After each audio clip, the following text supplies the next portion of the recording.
With us, everybody. Come on down here. Newly elected to the NASCAR Hall of Fame. Oh my. We'll give you a second to come on down, everybody, and gather around. You might have a question for this legendary, iconic NASCAR race car driver. Oh my. I feel like I have gone to heaven. I'm right next to the guy right here. He might have, but he made a couple detours. Everybody, we welcome. Are we having fun yet? Yeah. Yes. We welcome, as I mentioned earlier, newly elected into the NASCAR Hall of Fame and one of the most iconic NASCAR drivers of all time, a member of the Alabama gang. Here is Mr. Donnie Allison. Danny, thank you. That's quite an introduction. I might have to do something to live up to that. Oh my goodness. Let's talk. Let's just start off. Let's start at the beginning. You know, every time you and I get ready to do an interview, I always go back and look at the old stuff. And the thing about it is, here we are in 2023. You started racing about, what, 1958, 59? 58. Oh my. And I remember I heard an interview, you said you started racing in 58, by 60 you had your NASCAR license, you were ready to go. I did. I've had a NASCAR license since 1960. And I ran 1 year or 2 years, a lot of outlaws, super modified racing, but I was still a NASCAR member, and I ran Daytona that year, Charlotte, and places like that. Yeah, I was telling everybody a moment ago, I started to ask a trivia question. Where was one of your first races? And your first official NASCAR Cup race was Charlotte, right? My first Cup race was Charlotte. Right. Charlotte. How'd you do that year? Oh, I don't know that. Unless I did too well, because I don't remember it. But my first win in a Cup was in 68 at Rockingham in Banjo. Absolutely. I remember seeing that iconic car under Banjo Matthews, your crew chief, and you behind the wheel. And, you know, Rockingham was always the sister station, the sister racetrack to Darlington Raceway. Harold Brasington had a little bit to do with putting that track together, him and Curtis. Yeah. Well, it was a fine racetrack. I hated to see them close it down, but at the time they stopped racing there, they had so many people, they had no place to put them. You know, they talking about where they were going to spend the night, so all the fields around there were full of campers and stuff, and they actually ran out of room. What happened to Rockingham? I liked it. I ran my first race here. Donnie Allison won his first race the year before, and we did very well there. Tell us how, for a lot of our novice race fans out here, how the Alabama gang came to be.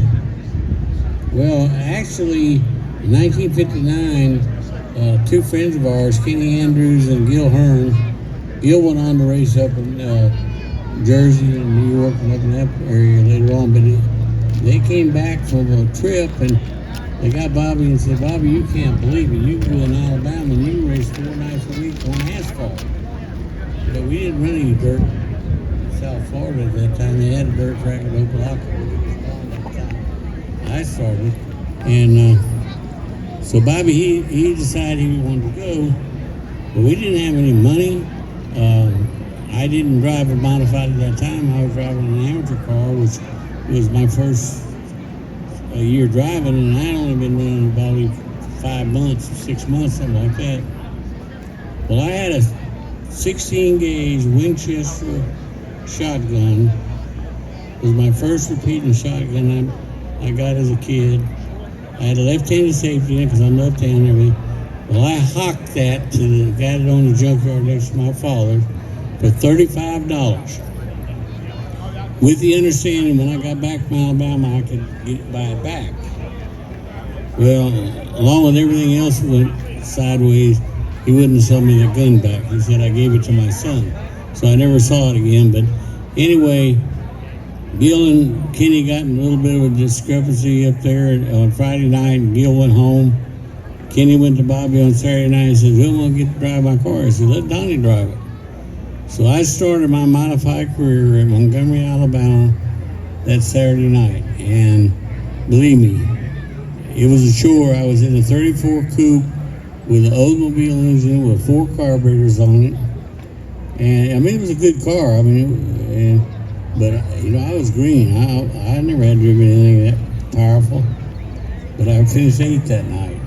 Then the next night we went to Atlanta to the Peach Bowl. I know everybody doesn't know, but that was like running in the side of a cup. And that's when my modified career started. And then every year after, I went back to Alabama. We'll go to Miami in the wintertime and get a job and race at Hialeah, Palm Beach. Through the winter, work, get a job, or I worked for Seal Test one year, worked for Waller Aircraft another year. And then when race season started, we go back to Alabama. You know, I was looking at your resume and everything. Seems to me that you were extremely successful on what we call back in our day restrictor plate tracks, and tracks that were a mile and a half like Charlotte, because you know we talked about you winning the 600 there. Yeah, I was lucky. I won the 600 at Charlotte. I won the 500. I also got my butt busted there, but anyway, Atlanta I won. I couldn't win here. This was the place that got my favorite racetrack. Has always been Darlington. Now I should have won. It should have counted probably 5 races, 6, but I never was able to win one here, and that hurt me off. That and the Daytona 500, and our neighbor right down the street a little ways, he kept me from winning it the last time. But anyway, I didn't do too bad. I ran 240 races and won 10, so I guess that's okay. Well, you know, that's absolutely tremendous, you know, in this series, because winning one race is an accomplishment in NASCAR. But you mentioned Darlington. Like you said, you didn't win here, but you had some good runs here. You ran second, a couple of times? Well, I should have won 6 races here. And shoulda, coulda, woulda. I mean, I'm talking about I had a dominant car. Already did everything to get to the lead. Something happened to the car. I did it in the Woods Brothers car. The engine blew up with 80 laps to go. I did it in the 70 in the Dygar car. Got in the wall coming off 4. My very first time here I should have won was when I was a rookie and driving for Don Thorne in a Ford Torino, number 12. And I was leading the race. No way anybody could have beat me. I had to beat myself. And I started off turn 4, and G.C. Spencer was driving with the Petties that time, and he got messed up and got into me, and I got into the outside wall and knocked the battery out of the car and all that. So that ended that day. But I don't know. I ran really good on the mile and a half. I ran extremely good at Daytona and Talladega with a restrictor plate or without a restrictor plate.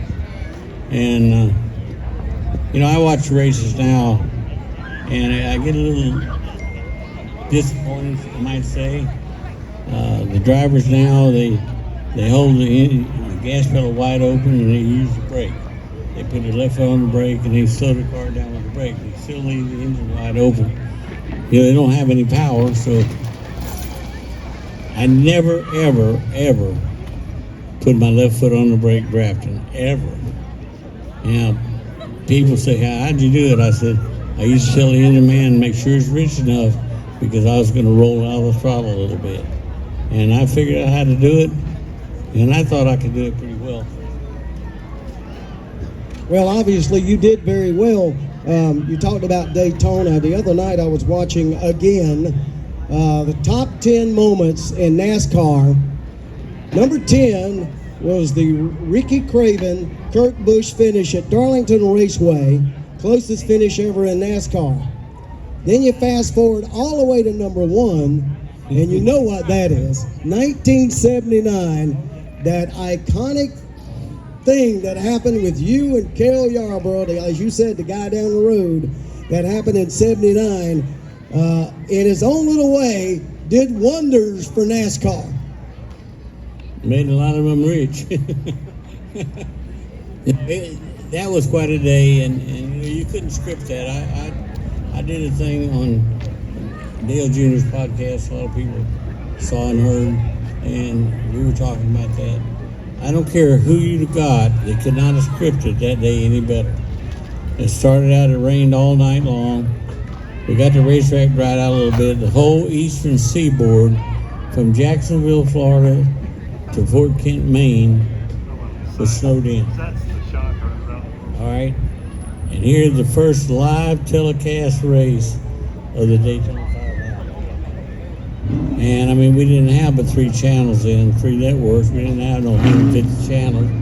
So people looking at television, they said, well, this race, we're going to watch this race. So that's what happened. And then for it to come out like it did, you know, Cale, Bobby, and I, the 3 of us spun 29th lap of the race. I still don't know who caused that. I was leading there too.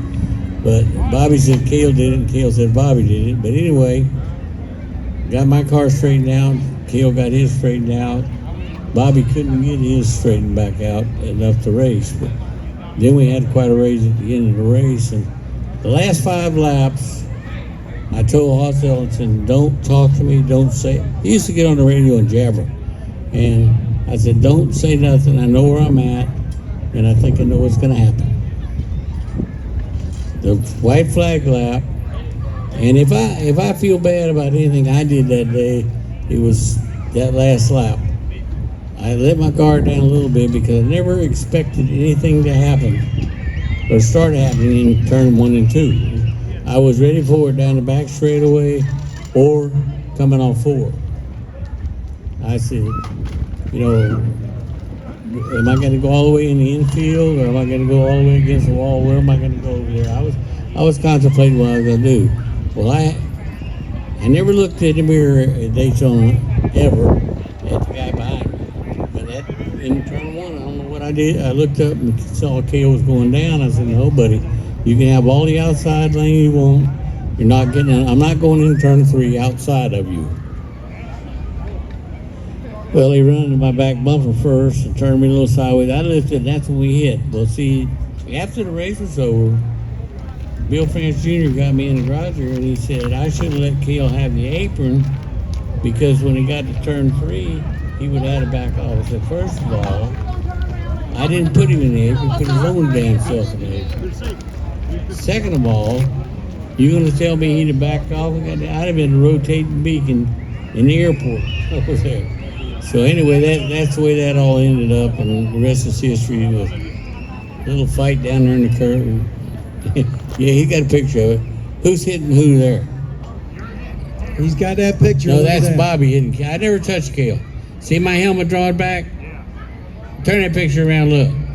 You see that helmet drawn back? Yeah. What I was saying right then, I got a helmet I used to fight with Jonah. He hit Bobby with his helmet again, just before Bobby hit him right there. Never touched Cale. I heard that on Dale Jr.'s podcast, and I heard what you said. Had you touched him, it'd have been all over. So, well, you know what's really weird about that whole day, other than the wrecks and all that, when we got to the garage here, my mother was all upset because it was Bobby fighting and not me. I had the reputation in the family of being the one to fight. I did do the fighting. I'm not bragging about that now, but and the only person that whipped my ass was my daddy. But anyway, I said the good Lord looked after Cale and I twice that day. When we hit the fence and crashed, we didn't get hurt, and that he never touched me, or I never touched him. I have a temper like my father. Once you set it off, there's no control of it. And like I said 100 times, if I'd ever hit him or he ever hit me, I'd have probably killed him, or they would have had to stop me from it. Oh my! Anyway, that's all history. Made a lot of people rich. Didn't make me rich, but a lot of other people. Well, Donnie, we appreciate you being here as we bring back the NASCAR Hall of Showcase and Parade. We thank you so much for being here. Welcome to the NASCAR Hall of Fame. Thank you. Hey, all you people give these truck drivers a hand. You see what it is to do this, don't you? Now, these guys deserve a lot of credit, buddy. They work their back ends off. And appreciate it.